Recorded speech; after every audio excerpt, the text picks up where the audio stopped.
Your spiritual eyes. My post, I was shown. All my life I was shown. Every minute of every day I was being shown something. Drug-addicted alcoholic boyfriends, reflected my own addictions back to me, yes, but also with compassionate eyes I see how men, not all men, but many, are stifled in this world. There are female drug addicts of course, but I didn't know any, so I guess it wasn't part of what I had to be shown. I was shown firsthand dirty corporate tactics and how they fly in the face of the legal system.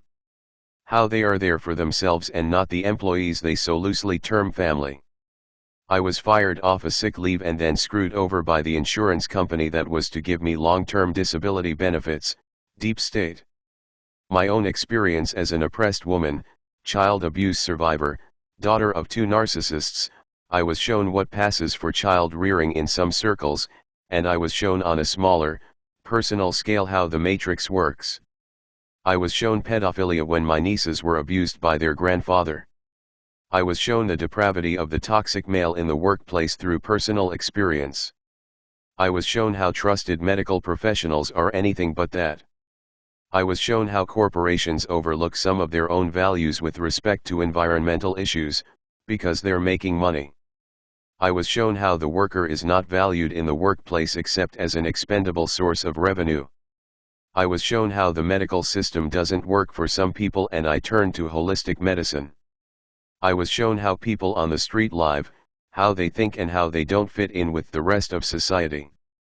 I was shown the futility of the normal 9-to-5 work week, and of working in general. I was shown that money basically means nothing. Sometimes you have lots of it and other times not so much, and I'm still here regardless. I was shown the futility of some people's lives. My neighbors showed me this as they are basically addicted transients, moving from one place to the next as money runs out to pay the rent. I was shown the system doesn't work for everyone. There's more. That's all I can think of right now. If your eyes are open and you meet the right people, you can learn a lot. Me, Ivo, I'm going through some awareness here. Ivo, you are. Me, I just post or blog about it, but it's my life's process really. Here's how I see this. At 28, I dated a guy who just hated women, because he'd had such a hard time and was so let down by his mother. Of course, I got the brunt of it, and we broke up 3 months later. He got back into doing hard drugs again, probably because of everything he'd revisited from his childhood from our relationship. This is called projection, by the way, and it can heal you or create misery for you as you re-experience your traumatic past. It depends on how you want to use it. But it is not living in the moment. It's living in the past. My response could be 3D, shadow that stupid jerk. He made my life miserable. Why did I waste 3 months dating that guy? I can do better than that. 3D, I need to find a man. Everyone has one but me. I have to have one too. 4D, man, he was really going through a lot of stuff, but then so was I. I had my own stuff to heal from. 5D, this poor guy had a miserable childhood. He had a mother who did who knows what to this guy. He suffered as a child. Children shouldn't suffer. They should be loved. He told me some things about her, clearly she was going through some stuff as well. I feel for this guy. He was just re-experiencing the emptiness of his childhood, over and over. The point of my post wasn't even what it ended up revealing to me. The point of it was that I went through hell so I could see the hell people were living here on earth. I was being shown by my higher self, that's all. It was information I needed to do this work now. It turned out that I ended up feeling a lot of compassion for other people who are going through these things. My ex-boyfriends, my parents, everyone who is going through the hell of life on earth right now, self-created or not, but they're going through a lot of trauma and I ended up feeling for them. Then I posted, until you see with compassion, you are blind. No offense to the unsighted, there's just no other word to use. I just intuited that seeing with compassion is your spiritual eyes opening. What say you, Ivo? Ivo, this is correct, my love. All who are of higher vibration see with these spiritual eyes of compassion. There is no judgment. There is no comparison, no hating, no revulsion towards others, no wish to punish. There is compassion for their heart journey. This is something you have touched on and shut down, and now it seems to be within your grasp to hold on to, my love. But it takes willpower. You must want to stay away from the ego who cries that your life is not fair. Your life is of your choosing and your experiences are also of the choosing of your soul. Me, yeah, I've gotta talk to her. LOL. Ivo, you have chosen to see these things in your life and you had teachers such as Glenn who showed you life on the streets of Toronto. He actually instructed you and showed you the ropes. Me, yes, I remember. Ivo, it was because you wished to know. It is your ego that stands in the way of your feeling compassion for life on earth as you harbor resentment towards this person. Me, well, Ivo, he used to throw glass objects across the room, he harassed the neighbors and the landlord, he made my life hell for 3 years until I finally left him. Ivo, and had you had compassion for yourself, it would have been much sooner. Me, so who do you have compassion for, yourself or others? Ivo, both. You can have compassion for someone yet not tolerate their ruining your life. You also realized that codependent behavior was behind your lack of boundaries. You must have compassionate boundaries for self. We will get onto the subject of sacred boundaries soon enough. This is a prelude to this. Life is about compassion. Life is about reverence. Life is about feeling joy as you live in these states. Your desire to help all those who do not feel this way is at the root of your will to live. Because we know that in order to live, we need others. We are not creatures who walk alone, we are social creatures who are all of the one. The goal is to experience balance, and when living with open-hearted compassion for others, and for self, with reverence for all life, then you achieve this balance. What shuts it is fear. Fear closes the heart, and closes the spiritual eyes of the soul. Yes, the chakras. The root is the body chakra, the sacral is the emotion chakra, the solar plexus is the mental chakra. The heart is above the body because heart comes from higher frequency. The first 3 chakras are about existence. It is possible to exist.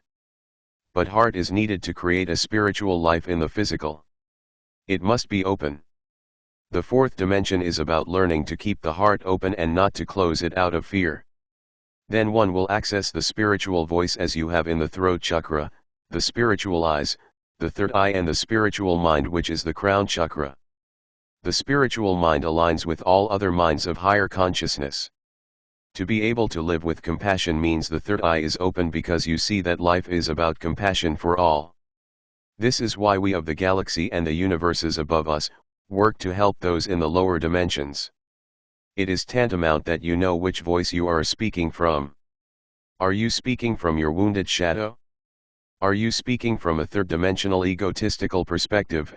Are you speaking from a heart that is opening to understand that all is love, or are you living from the perspective of understanding that all is love and all need compassion?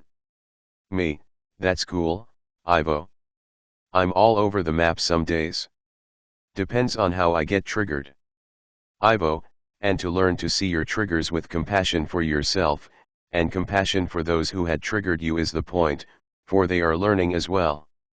It is easy to measure where you are spiritually by the lessons you attract. You can see how much love you have for others and how much compassion you have for others, when you understand your immediate reaction. In the case of yesterday, someone stole from you and you went back into your wounded ego. Me, I hate being stolen from. Ivo, that person gave you that lesson to help you heal. We discussed this in our video, Life is Love in Action. Understanding the message in this video and applying it to all situations in your life will put you firmly into a 4th dimensional frequency. Having compassion for those same people will put you firmly into a 5th dimensional frequency. It is that simple. Compassion for all including oneself is unity consciousness. It is unconditionally loving because you have removed all conditions that your lower mind would have applied to this person, such as they stole from you. Me, aha. Ivo, when you see with compassionate eyes, you see that a particular family member who you have fallen out with is reacting from her wounds. She is also going through her own ascension process, and because you are familiar with how rocky that can be, you understand her with more compassion.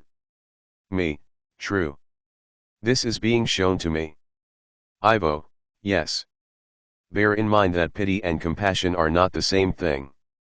Compassion reveres the personality of the other, it does not degrade it into a sorrowful mess. Compassion feels wonderful, pity does not feel good. Me, got it? Thank you, Ivo. I think our viewers who are carefully going through all the videos will enjoy this spiritual lesson. Ivo, compassion must be awakened upon your planet if you are to gain unity consciousness. There is no other way. Your survival depends upon it. And your other post is correct, which will follow here. Your wounds will stifle your compassion. Your ego will pull your frequency down so that compassion will not be felt. To feel compassion is to be set free of your own ego traps. When there is compassion, no rancor is held. Me, yes, it felt freeing. Ivo, it is. I thank you, my love, for this opportunity to serve you and all listening. Me, thank you, Ivo. What stifles compassion? The codependent tendency, compulsion, to want to fix someone. Why do we want to fix others? So we don't have to see them go through uncomfortable circumstances, or that we as empaths don't have to feel their pain. Also so we don't have to be reminded of our own pain perhaps, or that we don't want to be reminded of the fact that living here is not always so nice. It's hard sometimes to stop yourself from interfering, but universal law requires that you don't. I've had my hand slapped, figuratively, by guides for interfering in others' lives, for doing for others what they should be learning to do themselves.